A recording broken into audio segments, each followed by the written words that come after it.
अरे काका पाए लागी का हाल है। अरे ख्याल राखियो एक चक्कर हमहू का मौका दियो ओकरे बाद माँ पजमाई लिहो।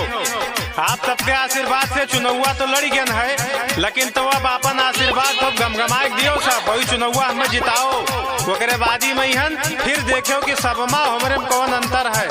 जय हो। अरे पाए लागी चाची। सारे गरीबा मन का कॉलोनी देवाई दियबे, नाली खड़ंजा घर घर सड़क बनवाई दियबे। काका दई दो सब यापन आशीर्वाद हो, अब प्रधान बन जाई स्वर्ग यापन पूरा गांव हो, अब प्रधान बन जाई। सारे गरीबा मन का कॉलोनी देवाई दियबे, नाली खड़ंजा घर घर सड़क बनवाई दियबे। काका दई दो सब यापन आशीर्वाद हो, अब प्रधान बन जाई स्वर्ग यापन पूरा गांव हो, अब प्रधान बन जाई। आप सबके आशीर्वाद से चुनौआ तो लड़ी गन है, लेकिन तो अब अपन आशीर्वाद को गमगमाए दियो सब वही चुनौआ हमें जिताओ। ओकरे बादी में हन फिर देखियो कि सब माँ हमारे में कौन अंतर है। जय हो। अरे पाए लागी चाची।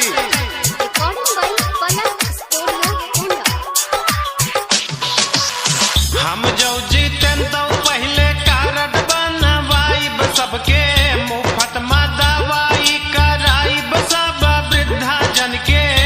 बेटवा होई तो हर छुआ थाई पाँव हो, अब प्रधान बन जाई। ए हो काकी सुनो लड़ा हन चुनाव हो, बस प्रधान बन जाई। आप सबके आशीर्वाद से चुनौआ तो लड़ी गन है, लेकिन तो अब अपन आशीर्वाद को गमगमाए दियो सब वही चुनौआ हमें जिताओ। ओकरे बादी में हन फिर देखियो कि सब माँ हमारे में कौन अंतर है।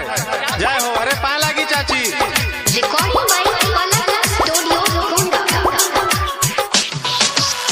अब की जो सभे मिल प्रधानी जिताई देबो, जे जामन लायक होते तमन लाभ पाई जइबो।